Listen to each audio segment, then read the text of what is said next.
வாழ்க்கையில நாம வெற்றி அடையறதுக்கான ஒரு மந்திரத்தை பத்தி பார்க்கணும்.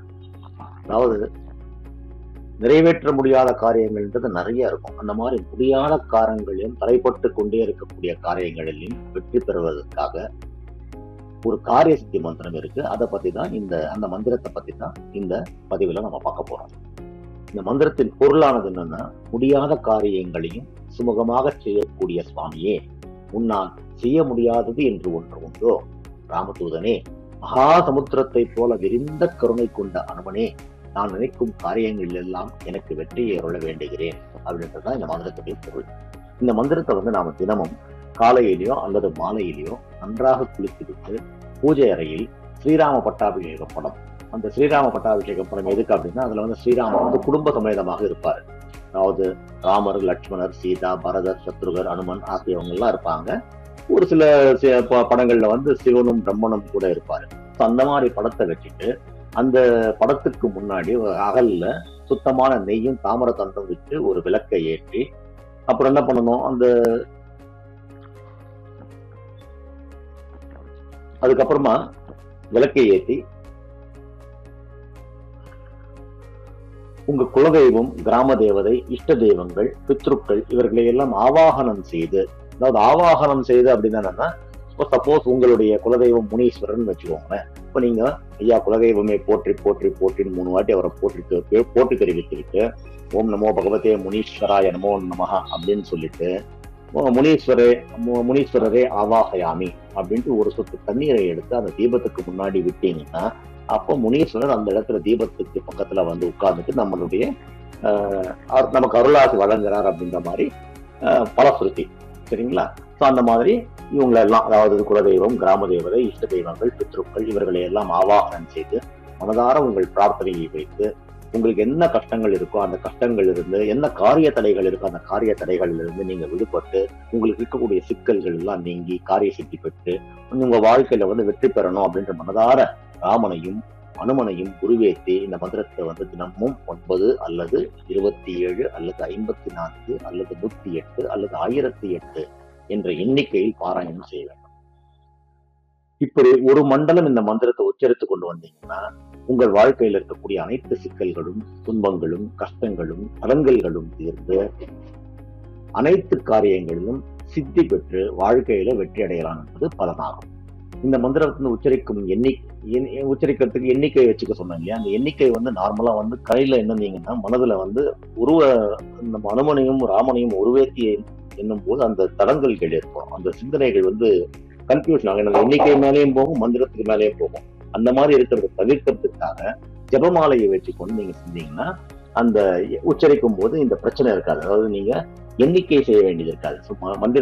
மந்திரத்தையும் அனுமனையும் ராமனையும் மட்டும் நீங்க கான்சென்ட்ரேட் பண்ணிட்டு செய்யலாம். ஸ்ரீராமனையும் மனதில் எடுத்துக் கொள்வது மிக சமமாக இருக்கக்கூடும். ஜபமாலை வைத்துக் கொண்டு உச்சரிக்கும் பொழுது எண்ணிக்கை செய்ய வேண்டிய அவசியம் இருக்காது. மனதை ஒருமுகமாக அனுமனை உருவேற்றிக் கொண்டு இந்த காரியசித்தி மந்திரத்தை உச்சரிக்கலாம். இப்போ ஒரு மண்டலம்னு சொன்னேன் இல்லையா? ஒரு மண்டலம் என்பது ஒரு சில வேதங்கள்ல பாத்தீங்கன்னா 41 நாட்கள் அப்படின்னு சொல்லியிருக்காங்க. ஒரு சில சாஸ்திரங்கள்ல பாத்தீங்கன்னா 45 நாட்கள், அதாவது 3 பக்ஷமங்கள் சேர்ந்ததுதான் ஒரு மண்டலம் அப்படின்னு சொல்லியிருக்காங்க. வேதாகம சாஸ்திரம் படி பாத்தீங்கன்னா 48 நாட்கள்னு சொல்லியிருக்காங்க. அதனால இதுல ஒரு சின்ன கன்ஃபியூஷன் இருக்கு. அதனால நான் என்ன சொல்ல வரேன்னா, மேக்சிமம் நம்பர் ஆஃப் டேஸ் ஆன 48 நாட்களை நம்ம ஒரு மண்டலமா எடுத்துக்கலாம். ஸோ தட் நம்ம எந்த பிழையும் செய்யாத நம்மளுடைய சிரத்தையா இந்த மந்திரத்தை நாம உச்சரித்து போயிடலாம் இல்லைங்களா? ஆகவே இந்த மந்திரத்தை 48 நாட்கள் தினமும் காலையிலோ அல்லது மாலையிலோ மேற்சொன்ன விதமாக பாராயணம் செய்து அனுமனின் முழு அருள் பெற்று நமது வாழ்க்கையில் அனைத்து நிகழ்வுகளிலும் வெற்றி பெற்று வாழ்வோமாக. இந்த மந்திரத்தை எப்படி உச்சரிக்கணும் அப்படின்றது இப்ப நான் சொல்றேன். இந்த மந்திரமானது அசாத்திய சாதக சுவாமின் அசாத்தியம் தவக்கின் வதா ராமதூதா கிருபா சிந்தோ மத் காரியம் சாதய பிரபோ. அசாத்திய சாதக சுவாமின் அசாத்தியம் தவக்கின் வத ராமதூதா கிருபா சிந்தோ மத் காரியம் சாதய பிரபோ. இதுக்கு பொருள் என்னன்னா, முடியாத காரியங்களையும் சுமூகமாக செய்யக்கூடிய சுவாமியே, உன்னால் செய்ய முடியாதது என்று ஒன்று உண்டோ? ராமதூதனே, மகா சமுத்திரத்தை போல விரிந்த கருணை கொண்ட அனுமனே, நான் நினைக்கும் காரியங்களில் எல்லாம் எனக்கு வெற்றியை அருள வேண்டுகிறேன். இதுதான் இந்த மந்திரத்தினுடைய பொருள். அப்புறம் இந்த மந்திரத்தை யார் யாரெல்லாம் உச்சரிக்கலாம்? இந்த மந்திரத்தை பள்ளி மாணவர்கள் நாளைக்கோ அல்லது அடுத்த மாதமோ காமன் பப்ளிக் எக்ஸாம்ஸோ, ஆனுவல் எக்ஸாம்ஸோ, ஹாஃப் இயர்லி எக்ஸாம்ஸோ ஏதோ ஒரு எக்ஸாம்ஸ் இருக்குன்னு வச்சுக்கோங்களேன். இந்த பசங்களுக்கு ஒரு பதட்டமாவே இருக்கும். என்ன படிச்சிருந்தாலும் ஒரு பதட்டமாவே இருக்கும். நமக்கு வந்து கரெக்டா எழுதுவோமா? நமக்கு படிச்சதே வருமா? அப்படின்ற ஒரு சந்தேகங்கள்லாம் இருக்கும் மாணவர்களுக்கு. இந்த மாதிரி இருக்கிறவங்க எல்லாருமே வந்து நல்லா படிச்ச பிறகு தினமும் இந்த மந்திரத்தை நான் சொன்ன மாதிரி மேற்சொன்ன விதமா டெய்லி உச்சரித்து கொண்டே வந்துட்டீங்கன்னா என்ன ஆகும்னா, அனுமனே உங்களுக்கு கூட வந்து நீங்க எக்ஸாம் எழுதும் போது உங்களுக்கு எல்லாத்தையும் பூரண நினைவாற்றலோட எழுத வச்சிடுவாரு. நீங்க நல்ல சிறப்பா தேர்வுல வெற்றி அடையலாம். அவருடைய அருள் ஆசை உங்களுக்கு எப்போதுமே இருக்கும். அதே மாதிரி இளைஞர்கள், இப்ப நம்ம நாட்டுல வந்து வேலை வாய்ப்புக்கான பிரச்சனைகள் நிறைய இருக்கு. வேலை வாய்ப்பு கிடைக்காம நிறைய பேர் அவஸ்தைப்படுறாங்க இல்லையா? அந்த வேலை வாய்ப்புக்காக தேடிக்கொண்டிருப்பவர்கள், வேலை வாய்ப்பு கிடைக்காமல் தடங்கல்கள் ஏற்பட்டு கொண்டே இருக்கிறவங்க, இந்த மாதிரியானவங்க எல்லாம் வந்து இந்த மந்திரத்தை தினமும் தெரிவித்துக் கொண்டு அவங்களுடைய வாழ்க்கையில நல்ல வேலையை பெற்று வெற்றி பெறலாம். அப்புறம் இதே மாதிரி திருமண தடங்கல்கள், அதாவது இந்த காலகட்டத்துல பாத்தீங்கன்னா நிறைய திருமண பிரச்சனைகள் இருக்கு. அதாவது பசங்களுக்கு வந்து பொண்ணு கிடைக்க மாட்டேங்குது, பொண்ணுங்களுக்கு பசங்க கிடைக்க மாட்டேங்கிறாங்க, 2 பேருக்கும் ஒத்து போற மாதிரி கிடைக்க மாட்டேங்கிறாங்க, கிட்ட வரும் அப்புறம் வந்து அது விலகி போயிடும். இந்த மாதிரி நிறைய தடங்கல்கள் வந்து இது வந்து ஒருத்தர் 2 பேருக்கு இல்ல, 100க்கு 80 பேர் வீட்டுல இந்த பிரச்சனை இருக்கு. இந்த திருமண தடங்கல்கள் உள்ளவர்கள் எல்லாம் இந்த தடங்கல்களை தகர்த்து எறிந்து இந்த மந்திரத்தை உச்சரித்து வெற்றி பெறலாம். இப்படி எல்லா விதமான மக்களும், சிறு குழந்தைகள் முதல் முதுமை அதாவது வயசானவங்க வர, ஆண்களாக இருந்தாலும் சரி, பெண்களாக இருந்தாலும் சரி, அவர்கள் வாழ்க்கையில ஏற்படக்கூடிய எந்த விதமான தடங்கல்கள் இருந்தாலும் அதிலிருந்து விடுபட்டு வெற்றி பெற மிக உகந்த அனுமன் மந்திரத்து காரியசித்தி மந்திரம். அனைவரும் சத்தாபக்தியோடு இந்த மந்திரத்தை உச்சரித்து உங்கள் வாழ்வில் அனைத்து வெற்றிகளையும் அடைய வேண்டும் என்று எல்லாம் வல்ல அந்த இறைவனையும் ஹனுமனையும் பிரார்த்தித்து ராமா ராமா ராமா ஸ்ரீராம ஜெயம் ஸ்ரீராம ரக்ஷா என்று கூறி உங்களிலிருந்து விடைபெறுகிறேன். நன்றி, வணக்கம். இந்த அசாத்ய சாதக ஸ்வாமின் அசாத்யம் தவ கின்வத ராமதூதா கிருபா சிந்தோ மத்கார்யம் சாதய பிரபோ. அசாத்ய சாதக ஸ்வாமின் அசாத்யம் தவ கின்வத ராமதூதா கிருபா சிந்தோ மத்கார்யம் சாதய பிரபோ. அசாத்ய சாதக ஸ்வாமின் அசாத்யம் தவ கின்வத ராமதூதா கிருபா சிந்தோ மத்கார்யம் சாதய பிரபோ. அசாத்ய சாதக ஸ்வாமின் அசாத்யம் தவ கின்வத ராமதூதா கிருபா சிந்தோ மத்கார்யம் சாதய பிரபோ.